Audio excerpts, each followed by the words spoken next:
It's a Locked On crossover. Sean Woodley here from Locked On Raptors. Third wheel in it with the two guys who host the shows covering the teams that are actually kind of at the center of the Jimmy Butler saga. Of course, you know by now, Jimmy Butler maybe doesn't want to be in Miami anymore. I don't know if he can say it any other way. Maybe he'll come up with new creative ways to express his displeasure with being on the Miami Heat. And the Phoenix Suns are out there wheeling and dealing, got out extra picks, and seem to want to go and do some Matt Ishbia stuff and get Jimmy Butler onto the Phoenix Suns. Wes Goldberg of Locked On Heat and Brendon Kleen here as we are going to try, Brendon Kleen of Locked On Suns, that is. We are going to try to piece together a Jimmy Butler trade that works for everybody. And the reason I'm here as the host of a very bad teams podcast is the Raptors are in a position to help things along, to lubricate, if you will, to be the mediator as the Suns and the Heat, as Wes cringes at my use of the word lubricator, to be the guy, to be the team that kind of helps this sort of over the finish line. Right. Grease the wheels is the parlance of NBA media. Grease the wheels. That's correct. I feel like I've used grease the wheels so much that I'm looking for different words, and maybe I should go back to the thesaurus on that one and leave lubricator in the keep looking. Yeah. Okay. So I think it's probably, we'll get into sort of constructions of trades that could work and whether any of us even want this coming up later. But we should start by just setting the stage of where everyone's at. Where's everyone heads at? Let's go to Wes first. Locked On Heat. Look, the Jimmy thing, it's been weird. He's suspended again after missing a team flight. He's been wearing Phoenix Suns colored shoes. What's the situation in Miami? Where do things stand right now? Do you think they want to trade Jimmy Butler for what is probably not going to be the return one would hope for Jimmy Butler or a player of that caliber? Do they want to try to ride this thing out? Where are they at this point? They do want to trade Jimmy Butler. They've been a lot more active for about a week now in trying to facilitate a trade, right? Like it's the meme of the guy leaning back in the gamer chair and then leaning forward. They're very much leaning forward, where basically since the beginning of the year, they were kind of leaning back. And you know, they got those initial reports about them listening to offers and things like that. They're doing more than listening right now. They suspend Jimmy Butler for another 2 games. Importantly, 2 games on the road. Jimmy Butler has not and will not play a road game for the Miami Heat. His last road game was December 16th. When he had a triple-double in Detroit. Like, that's how long it's been since they've wanted this guy on the road with them. Everybody in the organization feels how awkward it is. It's permeated every single layer of the organization. And there's an understanding that, yeah, moving on would probably be better for us and for everybody. Not that they very much care about what Jimmy Butler wants at this stage, because that's kind of where it is. It's ugly and it's petty and it's a black cloud kind of hanging over this whole situation. So all of that is to say is, by suspending him for another 2 games, it does buy them a little bit more time. They have obviously been trying to work with Phoenix to try to figure something out. The Bradley Beal no trade clauses, I'm sure we'll get into, kind of mucks things up. It's been talked about enough. They have also talked to other teams about Jimmy Butler. I don't think that they feel any obligation to trade Jimmy Butler to where he wants to go because of how this has played out. But yeah, suspending them for another 2 games buys them some time, at least until Sunday. And then obviously the hard deadline being February 6th, the NBA trade deadline. That's a pretty good rundown of the Heat situation. Brendon, for the Suns, they made that trade earlier this week with the Jazz where they turned 1 2031 unprotected pick into 3 first-rounders of varying degrees of goodness, and it just kind of gave them more volume of stuff to trade. Mark Stein kind of went into this a little bit like it could be for a Jimmy Butler trade, or it could just be to have more stuff to trade as a team that, kind of needs stuff to trade. There are different, it doesn't all have to be pointing towards Jimmy here, but what's the situation in Phoenix with those picks they just picked up from Utah? And of course, the Bradley Beal no trade clause, which hangs over this whole thing. Like, it all kind of sits with him, right? It does. I think that the likelihood of Beal waiving that outside of going to an awful team, I think he would probably play ball in a lot of different scenarios at this point. And that's not sourced or anything, but I just have a hard time imagining, outside of the fact that we know he uprooted his off-season home in Los Angeles and kind of made Phoenix like his real home this off-season, and that has been reported, that everything outside of that is not looking good for him. I mean, you would say, well, he wants to win. Well, this team's not exactly doing that. They're underperforming for the second straight year. They're just above 500. Okay, well, he wants to be, kind of prioritized and prized as a person and as a player. Well, he just got benched, and there's not really any end in sight to that situation that he's going to be brought back into the starting lineup because rookie Ryan Dunn, who replaced him, has done very solidly in that spot. So I tend to think that Beal would go somewhere relative, any solid team that would want him, I could see him going there. Right. As for the Suns, I think that they're still focused. 95% on Jimmy Butler? Like, yes, that first round pick that they broke into 3, I think that could be used for other things as well. They have this Yusuf Nurkic problem on their hands as well. Another veteran starter who had to be benched because of his underperformance. If they could swing a trade to get off of him and get something, even anything back for that, I think that could be how they use maybe one of those picks. But I think that they are still focused almost entirely on how they can get Jimmy Butler. And I guess my question for Wes, I'll kind of like in how these teams are thinking about it. I have one thing that I think kind of matters big picture from the Suns standpoint here that might help the average person understand why they're so dead set on doubling down on a season that has gone so terribly is Kevin Durant didn't sign an extension last year. They would like him to sign one this upcoming summer. And if he does not, he will be going into an expiring final year of his contract next season. You would imagine that is probably looming over this. My question for Wes is on the Heat side. We've heard this kind of golden ticket of cap space in 2026 that they might like as the big picture goal as they look through all these machinations. Is that kind of the overarching priority once you get past, okay, this situation is ugly and we need to move on from it? It is, but only because they have to settle for it, right? Like if you could trade Jimmy Butler for a star player, you would just do that. Like if you didn't have to wait until 2026 to get that star player, they would do that. And they could still do that. If they trade Jimmy Butler, turn that into something, parlay that into that next star player, and you acquire that before the 2026 free agency, then yeah, of course, you just do that. But the one thing that the Heat are going to want is either A, an opportunity to go trade for that star player, or B, to go ahead and sign that star player. And we know the free agent class in 2026. We know what the names are. They're looking at those names. Now, stuff can happen, right? This summer, a lot of those players could just sign extensions, take themselves off the market. But for now, based on the fact that there's not any real great options out there for Miami, they want to make sure that at the very least, they don't take themselves out of the running for 2026. And this is where this thing gets really difficult, which we'll get into the crazy attempts at machinations of trades here. But with Bradley Beal, you would like that probably rules them out of just like taking Beal back in this trade, right? Like that. Correct. It seems he's like got 1 year left after. team. Right. He's got 1 year remaining after 2026 and 2027. And it would be one thing that even if, and this is why Bartelstein is out there in the media saying that he's not going to waive the no trade clause. He can accept a trade under the conditions of the no trade clause, but he's not going to remove it from his contract.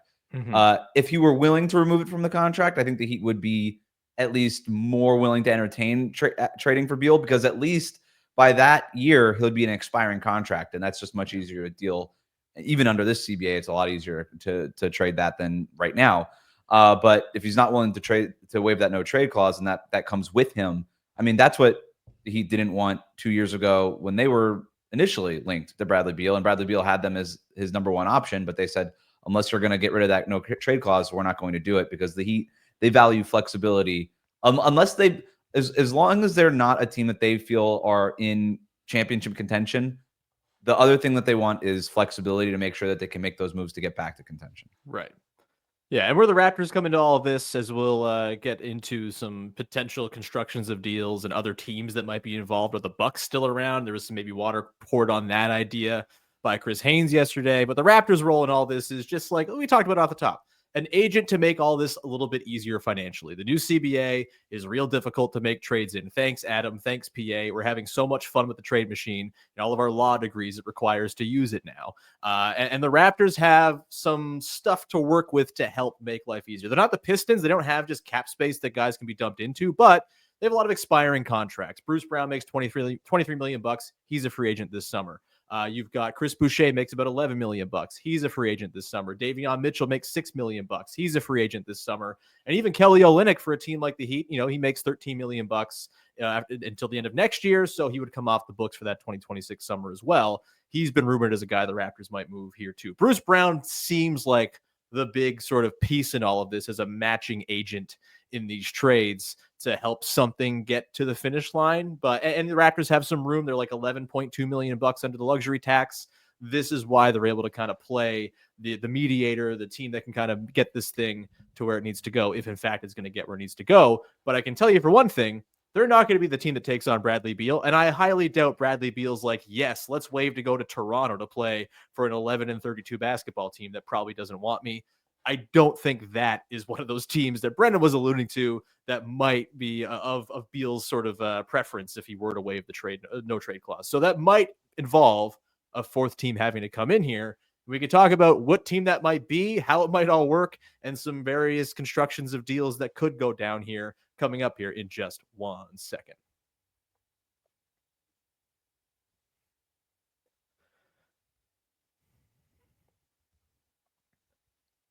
All right, we are back. We are talking about Jimmy Butler to the Suns and the Heat involvement and the Raptors involvement and maybe some other team or 5 other teams' involvements because it's just how the CBA works and it's got to be real complex for anything to go down in this financial environment. I guess like you guys are way more schooled in this than I am because I'm just kind of hanging on the sidelines. Like I said, third wheeling it. You guys are living this every day. Is this possible?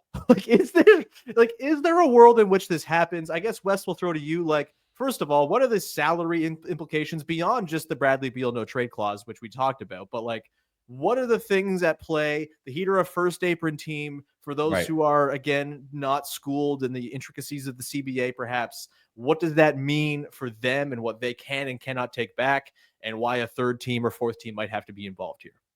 Yeah, I think the best way to just sort of explain even just both teams in terms of where they are at the apron is Miami can't take back more salary. The Suns also can't take back more salary and can't aggregate salary in a single trade. They can't combine players. They can only trade one player at a time and that's really it. And so there's a whole lot, like you said, it takes a lot of lawyer speak to kind of get through it. But that's really the nuts and bolts of what this boils down to.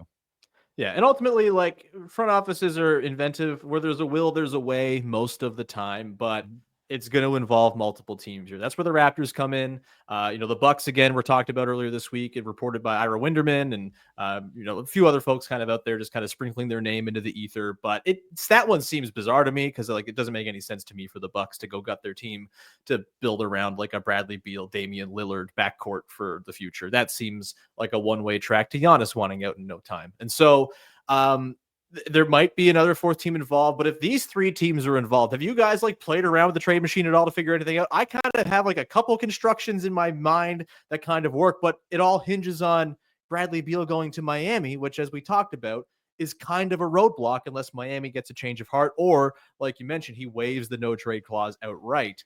I guess, Brendon, for you, like, anything come to mind as something that's a construction approaching A, legal, and B, something all these teams would be all right with? Well, I'm not going to lie and say that I've set up a pristine 5-team trade in the trade machine that checks out everywhere. But to your point, I mean, the Suns being over the second apron complicates this as well, where they can't they can't send multiple players out together. They can't take back any more money than they're getting. All these sorts of things are one of the reasons that from the outset of all of this, it just looked like a long shot. And because of how ugly Jimmy has made it and how much the Suns have continued to struggle and everything else, I think that it's become maybe less of a long shot, but the rules haven't changed. And so I think that maybe where I need your guys' help, because I agree, the Bucks thing, it never tracked for me. I don't, from a basketball standpoint, the idea of Bradley Beal making Milwaukee a thinner, older, and more injury prone team, it just didn't, and probably worse defensive team, just did not really make a lot of sense. But is there anywhere that we could see Bradley Beal going that you guys can come up with here? That's the problem. And Sean, you already said that, well, the Raptors wouldn't take Bradley Beal. And I understand that he's got the no trade clause, probably doesn't want to go to Toronto. But like, why wouldn't the Raptors want Bradley Beal? Like, why is that just an absolute no right off the top? I think just the amount of money he makes for a team that already is rich in shooting guards who don't play defense. It's it's kind of just a weird fit with what they got going on. I mean, he's probably a better player than RJ Barrett or Grady Dick, like the two guys he would replace. And maybe that's all right. But I think for a team like the Raptors that is like trying to build something not only like through the draft, but they have a lot of guys in house they're trying to develop. I think having Bradley Beal on the team would probably complicate matters there a little bit, and it just would be this sort of big financial headache hanging over the team where And one Scotty first Barnes is round on his pick max next year. One first round pick wouldn't be enough to just be like, yeah, you know what, we're building through the draft, let's get more picks. Yeah, probably not, especially since most of those picks that are coming over to Phoenix in that Utah trade, like they're all probably Cleveland picks. And I don't think they're going anywhere anytime soon. And so they're probably not going to be great picks you're getting there in whatever 24 or 2025, 27 or 29, whatever those picks all convey. And so, yeah, like I think they'd really have to have the pot sweetened and really believe that Bradley Beal can be like conducive to like a forward building version of the Toronto Raptors. And I'm just not sure you can bank on that. And also, Scotty Barnes hits his max contract next year. Emmanuel quickly makes $35 million. Like, I don't think they want to hamstring themselves with that big a contract when it's kind of go time for them next year. They're really bad this year, and they might not be great next year, but I think they're going to go into next year.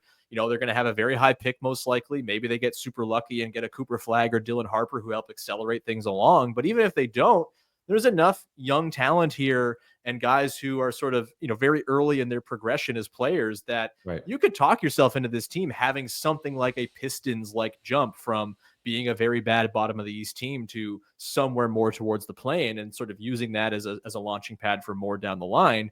And I think that whole sort of building process gets more difficult if Bradley Beal's on the team. And again, it requires Bradley Beal to say, yeah, send me to Toronto, baby. Let's do this thing, which it feels maybe far-fetched. But Brendon, yeah, you got something? Yeah, so, well, Wes, back to you. I think that the thing with the Beal destination is that most likely the role players, veteran role players who add up to somewhere in the neighborhood of Beal's salary are probably the players who end up going back to Miami. Right. So we kind of talked at the beginning, like, because the Butler situation has gone sideways, Miami is sort of settling for this dream of future cap space, but that's 18 months from now. So what do they want between now and then? Does it matter who these players are, or is it to the point where maybe the pick asset that they might get back and that eventual salary flexibility and salary relief is sort of all that matters, and it's interchangeable whether it's a Tim Hardaway Jr. or a Bruce Brown or a Keldon Johnson? Like, do they care? They care a little bit, right? Because they still want to be competitive. They really want to make the playoffs this year. If they don't, you know, their picks become unprotected. We don't need to get into it, but it would be bad. So they want to make the playoffs this year. They want to be competitive next year, and then hopefully enter 2026 with a lot of cap space. So in terms of the players that they're getting back, as long as they're maintaining that cap space, they want them to be helpful, right? But I think if you're, like, to your point, like, that's a big salary that they have to match. Chances are the players you're getting back are going to be relatively helpful. They're not going to be star players like Jimmy Butler was for 5 years, but they'll be part of the rotation. And I think that's about it. Like, I don't think they're asking for a whole lot here. If it's Bruce Brown, if it's Tim Hardaway, if it's Tobias Harris, if it's Kelly Olynyk, any of these guys could be a part of the rotation. I think that's fine. And then and when you add the draft picks part of this too, they're going to want some draft capital back. And then that's where it sort of becomes a sliding scale of, all right, well, if we get like a really like a B+ level player back, we don't necessarily need a B+ draft pick back. If we get a B+ player, maybe we could take a C+ draft pick back or something like that. So you start kind of getting into the puzzle pieces of it all. But they're going to want either like a valuable pick or at least a high-level rotation player back so that they can remain competitive. This is all going to be so easy. Well, and the reason, Sean, I asked you why you don't want Bradley Beal, and it was almost like redundant. It was almost rhetorical because I know, but I wanted you to explain it because I feel like not only is Toronto in that headspace, but there's a lot of teams in that headspace also. Where, like, first of all, we don't even know if he wants to play here, and second of all, it's $50 million for a guy who's not that good anymore. what are we going to do with this? So you asked the question about like what teams I could see out there. The one team that keeps coming up, whether I see it in fake trades or or do like a little bit of reporting on this, is the Chicago Bulls. And this idea that they would send Levine, and I've seen this mocked up, but the idea that they would send Levine, I suppose, to Milwaukee, and that they would take on Bradley Beal and then get a draft pick out of it. I have not heard the question of why. Like, why would Chicago do that? Is it simply just it's why not a does better Chicago contract? do anything? No, I mean, and maybe that's all it is they see the bright lights of Bradley Beal and they're like, this guy, and like they haven't seen stats for like the last 5 seasons, and it's like this guy still scores 30 points per game. But to get 1 or 2 draft picks back doesn't feel like something that they should do, and yet I keep seeing it. Am I the only one confused by it? Is sort of my question. I'm completely confused, which is why on my show I've barely even engaged with that idea, because Zach LaVine is better, healthier, and cheaper than Bradley and a Beal. great locker room guy. Right. Everybody loves him. Like, right. And so the idea that it would just take one of these, let's be honest, pretty crappy first-round picks that the Suns now have, and that would do it. That would be enough to convince the Bulls, who are sort of finally trying to reset things and rebuild, to take on an older player who gets hurt more often and is more expensive and all that sort of stuff. I just really have a hard time believing it. And then the other part of this too is like a team like Utah that is not really doing anything here except for actively losing and trying to draft more players. If they weren't really willing good at, by the way, they're nailing it. Yeah, crushing it. And they got to start winning at some point. Like they're going to ruin their culture or whatever. Different conversation. But even if they weren't willing to take on Bradley Beal and get that 2031 pick. And they're kind of like a team that could theoretically. Now, again, Beal might have not waived his no trade clause to go to Salt Lake City, and that might have been the whole thing. But I just don't really see a lot of teams that want Beal. It's why I kind of never paid attention to the Milwaukee thing. Like, why would they trade Middleton, who's old and unhealthy, for Bradley Beal, who's old and unhealthy, and even more, it makes almost twice as much as him. Like, that never really added up to me either. And then you just saw Chris Haynes come out here and pour water on that. So the one team I go back to is Detroit. Yeah. Like I'm still on the show. Like I still think Beal can help a team. Like he's not like this broken player. He could still help the right team. He's just a really bad fit in Phoenix. And if you get him, spaces the floor next to Cade Cunningham, good locker room presence, veteran, which is obviously something that the Pistons are valuing right now. And and maybe somebody would ask, well, why would Bradley Beal want to go to Detroit? It's like, well, they're the 6th seed in the Eastern Conference right now. No offense, they basically Brendon, have but the like same record as the Suns. And if they have the same record as the Suns, and they're in the easier conference. If you want to play in the nice playoffs, you have a better chance of doing it in Detroit than you do in Phoenix right now. So I don't know, like why not? And if you're the Pistons, maybe you get a pick or 2. Yeah, it's very possible that our pal Kuka Heel should have been in my spot here on this podcast. But I needed the content today. So, but to be fair, the Pistons haven't really been reported linked to it. Yeah. It's just like if you go through the list, there's only 30 teams. You kind of come back to them. Right. Yeah, there's the team that has cap space, so it kind of makes things easy. I have a very easy trade, by the way, guys. Oh, you do? Okay. Make it happen. I have a very easy trade. It just requires the Heat to suck it up and accept Bradley Beal on their team. And hey, look, the Heat love stars. Maybe they talk themselves, go to like Pat Riley. We can tap back into the well of Bradley Beal, former star. Maybe, just maybe. I don't know. Just put in a word, would you, Wes? Because this makes it so easy. The Toronto Raptors send Bruce Brown to the Heat.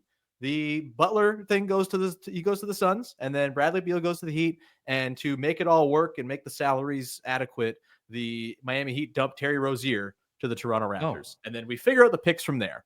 But like Rozier could help the Raptors going into next year. They don't have any guards ever. They just like have gone one guard only for the last 5 years, and it's not working out so hot. So like having another one would be nice. This is also kind of in line with the thing they're doing this year with these expiring guys, where they're trying to turn them into something, anything. And if they can, great. If not, they walk and it's fine. And I think that would be a similar thing for Rozier. They kind of run it back over to next year with this sort of, plan of kind of being a bad team, like a bad team should. I know Rozier has not been very good for the Heat, so maybe that is something where they're happy to get off that money. And it's just, I don't know how the picks all shake out here. Maybe it's one pick to the Raptors, but yeah. This is interesting because now you're not only getting off of the Jimmy Butler situation, but you're also getting off the Terry Rozier situation, which is a trade that just has not worked. Yeah. They traded a first-round pick in Kyle Lowry last January for Terry Rozier, and he's been bad. Yeah. So if the Raptors were now, I think that there's more of an urgency among the Heat fan base to move Terry Rozier than there is within the Heat's front office to move Terry Rozier, because at the end of the day, his contract does come off the books after next season, right in time for that 2026 free agency. So if they just have to eat it for another year, they'll eat it. But it's almost like a two of our problems for one of yours. Yeah. Jimmy Butler and Terry Rozier for just Bradley Beal. I still don't see them doing it unless Beal were to waive the no trade clause, but it is an interesting one. I have one that I want to counter with, though. Can we do that? We'll do that coming up in just 1 second. We'll finish off with Wes's beautiful, perfect trade construction. 14 teams, it all works. Success in the trade machine. We'll get into that and ask the question as well. Does anyone even want this? We will get into that coming up to close out this special Locked On crossover.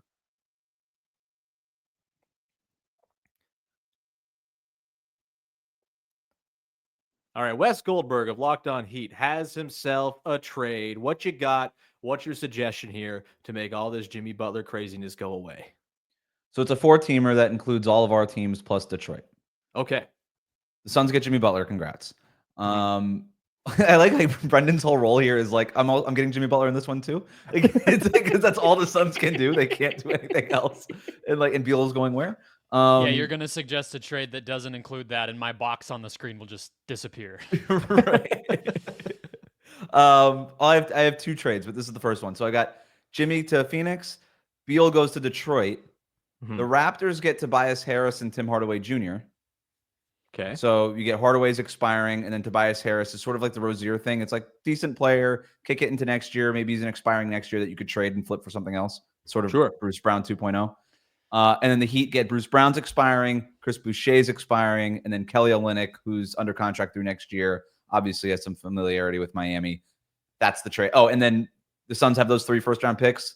Make it easy. Each of these teams get one of those first-round picks. They just sort of they argue about which ones they get, and nobody really cares.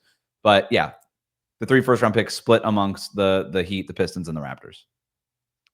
I think I dig it.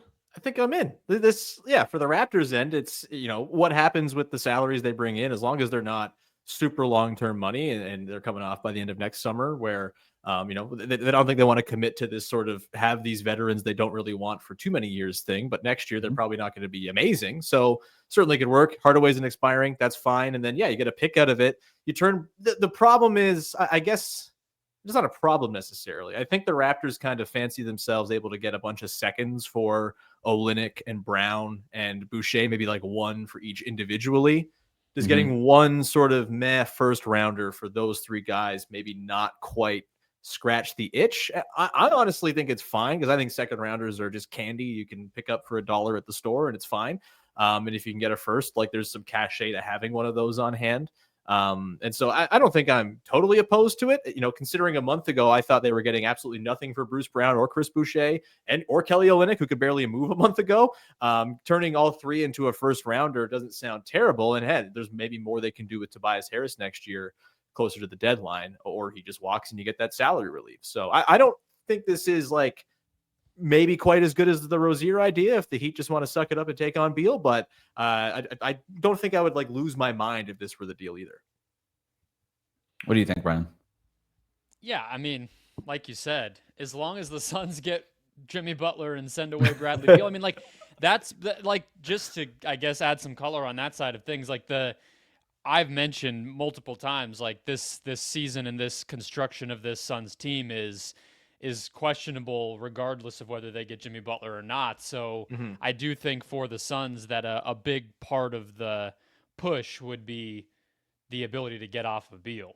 I mean, I know in this trade, every trade, that has to happen because of the second apron. They literally Beal is the only guy outside of Devin Booker and Kevin Durant that even can go out to make this legal. But maybe that helps people kind of understand some of what I think the desperation is from the Suns. I don't think anyone's necessarily thinking Jimmy will just fix it. But if you can get off of the guy who's clearly making things worse, I think that goes a long way. So anything where those 2 things happen, count me in. I've got one more similar version to this. Okay. And this is where it would take the front office, specifically Phoenix's and Chicago's, to get pretty creative to try to figure out how this exactly works. But It would have to be 2 separate trades, but here's basically the parts that get moved. Miami gets the same thing. They get Bruce Brown, Kelly Olynyk, Chris Boucher. Right. Phoenix gets Jimmy Butler again. They also get Patrick Williams from Chicago. Ooh. The Bulls get Bradley Beal and Yusuf Nurkic. And I think the Bulls do this because Patrick Williams kind of stinks, but he's making 18 million. 38% field goal percentage, Patrick Williams. Yeah. but plays He's still averaging 10 points and 4 rebounds. He's a big body that Phoenix can use. I think if you were able to get off of Nurkic, if you were able to basically just turn Nurkic, who's unplayable, into Patrick Suns Williams, fans into are semi-playable. Already talking themselves into him, Wes. So you don't Right? even have to sell it. Yeah. Okay, perfect. And if you're the Bulls, you do it because you kind of signed Patrick Williams to this really bad contract, and now you get Nurkic, whose contract expires 3 years before Patrick Williams's does. And so Chicago gets more cap flexibility going forward. The Bulls get Beal. Not sure if I said that yet. They send Zach LaVine to Toronto, who, as Michael Grange pointed out, the Raptors are looking for a significant piece to pair alongside Scotty Barnes. Sean, we were talking before we started recording. I said, what do you need next to Scotty Barnes? You said shooting. Zach LaVine, amazing shooter. I think he would be great in Toronto. And the Bulls, because the Raptors are giving up Bruce Brown, Kelly Olynyk, Chris Boucher, they got to pay up for Zach LaVine. That's a good player. Sure. I think how many picks does it take for the Bulls to do this? You get 1 from Phoenix, a couple from Toronto. Now for Chicago, you're getting 3 first-round picks. You're getting Beal. You lose LaVine, but you're also off the Patrick Williams contract. So this is why Chicago does it. Beal gets to play in Chicago. People like that.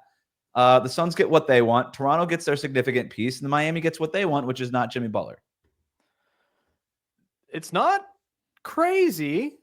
Certainly not. And look, I think a little too close to quickly. Yeah, I mean, I think he's too close to like Barrett and Grady Dick defensively, and like you can figure that out if you need to. Like you probably move Barrett in the summer if this is the case, and you just go, oops, no defense for the rest of this season as you iron it out. I think because LaVine's only around for 2 more years, he's got the player option the last year of his deal. I wonder if the Raptors would want to pony up like a lot of pick capital there. Like I think maybe the most they'd go, because I don't think they want to compromise their ability to kind of make a big swing. And I don't think LaVine is not a big swing, but I also don't think he's quite the echelon of player that they really like to go and try to play around with in the coming years as one of like 7 teams in the league that has access to all of their picks. But I do think like they have a Blazers 2nd rounder this year, which will be a good one. They've got the Pacers 1st round pick in 2026, which for a while this year looked like it was going to be some prime ticket type of pick, but they've kind of figured themselves out. And what if so that's maybe you feel? What if it's the Portland 2nd and then Indiana's 1st? I don't think that's crazy. I think maybe you a could swap. Probably talk yourself into that. Yeah, I think that's not nuts. And then you probably, if you're the Raptors, you figure out a way. Can you go and try to flip Grady Dick into and RJ Barrett in the summer into like an upgrade on the wing for a team that's maybe light on defense, that are light on offense, that maybe can send some defense back your way. Not crazy. I ultimately think the Raptors are going to hold off on any sort of big swing trade until they see what the draft bears. Because if they just get Cooper Flagg, then their next big piece thing is kind of sorted out.